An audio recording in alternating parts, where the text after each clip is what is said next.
کہ ایک شخص کو دشمنوں نے قتل کیا اور نہر میں پھینک دیا، اور اس کی لاش پانی کے اندر کئی دن ڈوبی رہی۔ جب وہ اوپر آئی سطح پر تو اتنی پھول گئی تھی کہ بندے کی پہچان ممکن ہی نہیں تھی، شکل ہی بدل گئی تھی۔ پولیس والوں کو پتہ چلا، انہوں نے آ کے لاش نکالی، اور جب دیکھا کہ پہچان ہی نہیں ہوتی تو انہوں نے قریبی بستی والوں کو بلایا اور کہا کہ بھئی اس کو نہلا دو، کفنا دو، مسلمان تو ہے۔ چنانچہ امام صاحب نے کہا کہ جی میں نہلا تو دوں گا، میرے پاس کفن کے پیسے تو نہیں ہیں، مجھے کفن کے پیسے دے دو۔ ایک بندے نے کہا کہ جی اعلان کر دو۔ ذرا سنیں، مسجد میں اعلان ہوا، بھائی لاوارث نعش ہے، کفن خریدنا ہے، چندہ لاؤ۔ کوئی روپیہ لایا، کوئی 2 لایا، کوئی 5 لایا۔ آدھے گھنٹے تک اعلان ہوتا رہا کہ لاوارث لاش ہے، کفن خریدنا ہے۔ آدھے گھنٹے کے بعد پھر جا کر پیسے پورے ہوئے، کفن خریدا گیا، اس کو نہلایا گیا، کفنا دیا گیا، جنازہ پڑھایا گیا۔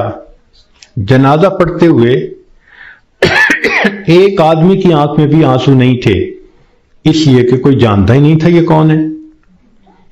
جب اس کو دفن کیا گیا تو 3 مہینے کے بعد کیس کی حقیقت کھلی، تب پتہ چلا کہ وہ سرگودا کے علاقے کا ایک ذمہ دار تھا۔ 4 مربع اس کے باغات تھے، کروڑوں کی سالانہ آمدنی تھی، کوئی 6 کروڑ روپیہ اس کے بینک بیلنس کے طور پہ موجود تھا، اور اس کے 4 جوان العمر بیٹے تھے۔ اس لینڈ لارڈ نے کبھی سوچا بھی نہیں ہوگا کہ میں کروڑوں پتی بندھا جب دنیا سے جانے لگوں گا تو چندے کا کفن لے کے جاؤں گا۔ اس کو کہتے ہیں وارث مان نہ کری وارثاں دا، رب بے وارثا کر مار دئی، کہ وارث تم اپنے وارثوں کا مان نہ کرنا، اللہ بندے کو لاوارث کر کے مار دیتے ہیں۔ ہمیں کیا پتا کس حال میں موت آئے گی۔ کہتے ہیں کہ 2 چور کسی گھر میں آئے چوری کرنے کی نیت سے، تو ایک بڑھیا اور بوڑھا کمرے میں سوئے ہوئے تھے۔ انہوں نے ان دونوں کو رسیوں سے باندھ دیا چارپائیوں کے ساتھ، اور دونوں کی چارپائیاں اٹھا کر صحن میں رکھ دی، منہ پہ ٹیپ لگا دی، تاکہ ہم کمرے میں تسلی کے ساتھ سامان کو کھولیں گے اور قیمتی سامان کو لے جائیں گے۔ جیسے میاں بیوی کی چارپائیاں انہوں نے صحن میں رکھیں، یہ کمرے کے اندر گئے کہ ہم چوری کرتے ہیں۔ اچانک کمرے کی چھت گری اور یہ دونوں چور دب کر مر گئے۔ محلے والے آ گئے، شور ہوا تھا۔ اب وہ حیران کہ میاں بیوی تو رسیوں سے بندھے ہوئے ہیں۔ ان سے پوچھا بھئی تمہیں باہر کس نے نکالا؟ کہا ہمیں تو پتہ نہیں، ہم تو اندر سوئے ہوئے تھے۔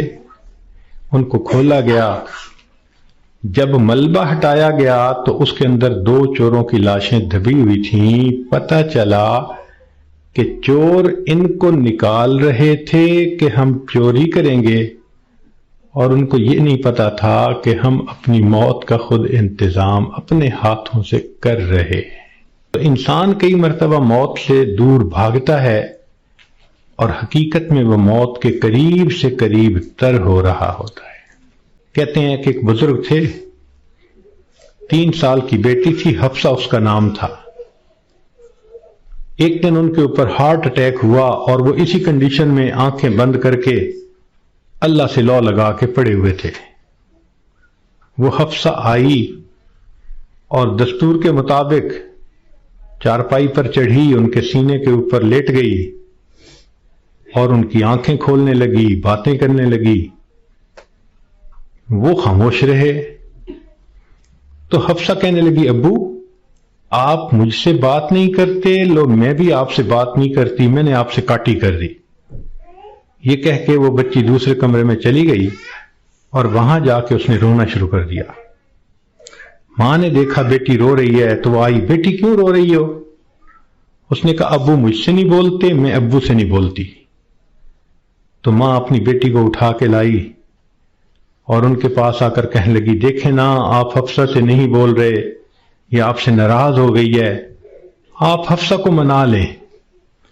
تو جب اس نے یہ بات کہی نا کہ آپ حفصہ کو منا لیں، تو ان بزرگوں نے آنکھ کھولی، فرمانے لگے کون سی حفصہ اور کیسی حفصہ، ہم نے تو اپنے یار کو منا لیا، لا الہ الا اللہ محمد الرسول اللہ، اور ان کی روح پرواز کر گئی۔ تو آخری وقت میں تو یہ حفصاؤں کو پیچھے رکھیں۔ بنی اسرائیل کے 5-6 آدمی سفر پہ 7 آدمی سفر پہ جا رہے تھے، اچانک بارش شروع ہو گئی، بجلی چمکنے لگ گئی، اتنی خوفناک بجلی چمک رہی تھی کہ ان کو یہ خیال ہوا کہ آج یہ ہم میں سے کسی نہ کسی کو لے کے جائے گی۔ وہ ایک غار کے اندر چھپ گئے، مگر بارش بھی نہ تھمتی تھی اور بجلی چمکنا بھی نہ رکتی تھی۔ تو انہوں نے فیصلہ کیا کہ بھئی ایسے کرو، ایک ایک کر کے باہر نکلو، جس کو بجلی نے جلانا ہوگا وہ جلا دے گی تو باقی تو سکون کا سفر کر سکیں گے۔ چنانچہ ایک نکلا، بجلی چمکی مگر اس کو جلایا نہیں، وہ واپس آ گیا۔ پھر دوسرا نکلا، خیریت سے واپس آ گیا، تیسرا نکلا، چوتھا نکلا، 6 نکلے اور 6 کے 6 کو بجلی نے نہیں جلایا، ایک باقی رہ گیا۔ سب کہنے لگے کہ تو منحوس ہے، بدبخت ہے، تیری وجہ سے یہ ساری مصیبت آئی ہوئی ہے، نکل باہر۔ اس نے کہا میں نہیں نکلتا۔ سب زور لگا رہے ہیں، کہہ رہے ہیں، لڑ رہے ہیں کہ نکل باہر، وہ کہتے نہیں نکلتا۔ وہ ایسا وہاں پر جمع کہ اس نے کہا جو مرضی کر لو، میں غار سے باہر نہیں نکلوں گا۔ تو کچھ دیر کے بعد ان کے ذہن میں خیال آیا کہ اگر یہ باہر نہیں نکلتا تو ہم تو سب ایک ایک کر کے نکل چکے، چلو ہم نکلتے ہیں اور ہم سفر پہ چلتے ہیں، یہ اندر ہی رہے۔ جیسے ہی وہ 6 کے 6 باہر نکلے، بجلی چمکی اور 6 کے 6 کو موت آ گئی۔ اب یہ سب دھکیل رہے تھے 7ویں کو، اور ان کو یہ نہیں پتا تھا کہ موت کا وقت تو ہمارا قریب آ چکا۔ ہمارے ایک ڈاکٹر صاحب دوست تھے، وہ ایک ہاسپٹل کے ڈائریکٹر تھے، بڑے تھے، 300 بیڈ کا ہاسپٹل تھا۔ تو کہنے لگے کہ ایک مرتبہ میرے پاس لسٹ آئی ان مریضوں کی جو فوت ہو گئے، تو روزانہ میں سائن کرتا تھا تو وہ ڈیڈ باڈیز وارثوں کے حوالے کر دی جاتی تھی۔ تو میں سائن کرنے لگا تو میرے ذہن میں خیال آیا کہ میں ذرا ان کے چہرے تو دیکھ لوں۔ کہنے لگا میں نے چہرے جو دیکھے تو ایک بوڑھا آدمی تھا، ایسے ہی میرے ذہن میں گیا کہ کہیں اس کو فٹ کا دورہ تو نہیں پڑا۔ تو میں نے ٹیکا منگوایا اور انجیکشن اس کو لگا دیا، اللہ کی شان وہ اٹھ کے بیٹھ گیا۔ مردوں کی فہرست میں اس کا نام لکھا جا چکا ہے، اللہ تعالیٰ چاہتے ہیں تو فہرست سے نام نکلوا دیتے ہیں۔ چنانچہ سلیمان علیہ السلام کا دربار ہے، ایک شخص داخل ہوا اور اس نے وہاں بیٹھے ہوئے کسی آدمی کو بڑے غور سے دیکھا۔ تو جس بندے کو غور سے دیکھا اس پہ بہت خوف طاری ہوا، وہ اٹھ کے سلیمان علیہ السلام کے پاس آیا، حضرت مجھ پہ بہت خوف ہے اس شخص کا جس نے مجھے غور سے دیکھا، آپ پلیز ہوا کو حکم دیں مجھے دور فلاں جزیرے کے اندر پہنچا دے۔ تو سلیمان علیہ السلام نے ہوا کو حکم دیا۔ اتنے میں آپ نے اس بندے کو بلایا جس نے گھور کے دیکھا تھا، پوچھا کہ بھئی کون ہو؟ اس نے جواب دیا جی ملک الموت۔ تم اسے گھور کے کیوں دیکھ رہے تھے؟ تو کہنے لگے کہ میں اس لیے اس کو غور سے دیکھ رہا تھا کہ اس کی روح تو میں نے فلاں جزیرے کے اندر نکالنی ہے اور یہ آپ کے دربار میں یہاں بیٹھا ہوا ہے۔ تو سلیمان علیہ السلام نے بتلایا کہ اس نے مجھ سے خود ریکویسٹ کی کہ مجھے فلاں جزیرے میں پہنچا دیں۔ ملک الموت نے کہا السلام علیکم، میں بھی اسی جزیرے میں جا رہا ہوں اس کی روح کو قبض کرنے کے لیے۔ اور ایک اور ڈاکٹر صاحب کے بارے میں ہم جانتے ہیں کہ وہ اتنے ہارٹ اسپیشلسٹ ہیں کہ ملک کے صدر وزیر اعظم کے وہ ہارٹ اسپیشلسٹ ہوتے ہیں، VVIPs کے ہارٹ اسپیشلسٹ۔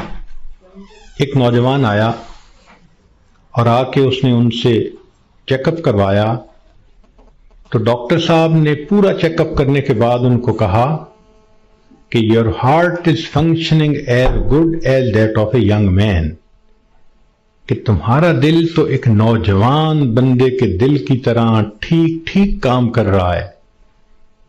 اس نوجوان نے ان سے اپنی فائل پکڑی اور پیچھے مڑ کر جو قدم اٹھایا وہیں اس کو ہارٹ اٹیک ہوا اور ڈاکٹر کی آنکھوں کے سامنے اس کی جان نکل گئی۔ تو اللہ تعالیٰ چاہتا ہے تو ڈاکٹر کے قدموں میں جان دے دیتا، موت دے دیتا ہے، اور اللہ تعالیٰ چاہتا ہے تو مردوں کی فہرست سے بندے کا نام نکلوا دیتا ہے۔ ایک دیہاتی آدمی شہر میں گیا تو وہاں اس نے دیکھا کہ دیوار میں سے ایک ٹوٹی نکل رہی ہے، اور جب اس ٹوٹی کو کھولتے ہیں تو اس میں سے پانی نکلتا ہے۔ وہ بڑا حیران ہو گیا۔ اس نے سوچا کہ ہمارے دیہات میں تو عورتیں تھک جاتی ہیں اور گھڑے میں پانی لے کے آتی ہیں کنویں سے، اتنی دور سے تھک جاتی ہیں، اور پانی بھی تھوڑا سا ہوتا ہے، تو کیوں نہ میں ایک ٹوٹی خرید لوں تاکہ گھر میں پانی آ جائے۔ چنانچہ اس نے ایک ٹوٹی خرید لی اور آ کے اپنے گھر کی دیوار کے اندر اس کو لگا دیا۔ پھر سب عورتوں کو خوشی خوشی بلا کے اس نے بتایا کہ دیکھو اب ہمیں پانی یہیں پہ مل جایا کرے گا۔ لیکن جب اس نے ٹوٹی کو کھولا تو اس میں پانی نہ نکلا، تو وہ بڑا حیران ہوا۔ پھر کسی شہر میں رہنے والے بندے کو بلا کے لایا اور اس سے کہا کہ کیا وجہ ہے کہ اس ٹوٹی سے شہر میں تو پانی نکلتا تھا اور یہاں پہ پانی نہیں نکل رہا۔ اس نے سمجھایا کہ دیکھو اس ٹوٹی کے پیچھے ایک پائپ لائن ہوتی ہے، اور پائپ لائن کے پیچھے ایک پانی کا ٹینک ہوتا ہے گھر کے اوپر بنا ہوا، اس کے ساتھ وہ جڑی ہوتی ہے۔ پانی اس ٹینک میں ہوتا ہے، مگر جب ٹوٹی کو کھولتے ہیں تو اس میں سے نکل آتا ہے۔ تو عام آدمی نے سمجھا کہ شاید ٹوٹی سے پانی نکل رہا ہے، لیکن جس کو حقیقت معلوم تھی وہ جانتا تھا کہ پانی تو اوپر ٹینکی سے آ رہا ہے۔ بالکل اسی طرح اس دنیا میں اسباب کو کافر دیکھتا ہے تو سمجھتا ہے کہ اسباب سارا کچھ کر رہے ہیں، حالانکہ ان اسباب میں نفع نقصان ڈالنا، بیماری شفا ڈالنا، عزت اور ذلت ڈالنا، یہ تو اللہ کا اختیار ہے۔ آپ نے کئی مرتبہ دیکھا ہوگا ایک بندہ دودھ پیتا ہے اور صحت ہو جاتی ہے، دوسرا بندہ دودھ پیتا ہے اس کی وفات ہو جاتی ہے، کیوں کہ فوڈ پوائزننگ ہو گئی۔ تو دودھ موت کا بھی ذریعہ بن جاتا ہے، دودھ زندگی کا بھی ذریعہ بن جاتا ہے۔ اللہ تعالیٰ جو اثر چاہتے ہیں اس کو عطا فرما دیتے ہیں۔ ہمیں دنیا میں رہتے ہوئے ان باتوں کو سمجھنا ضروری ہے۔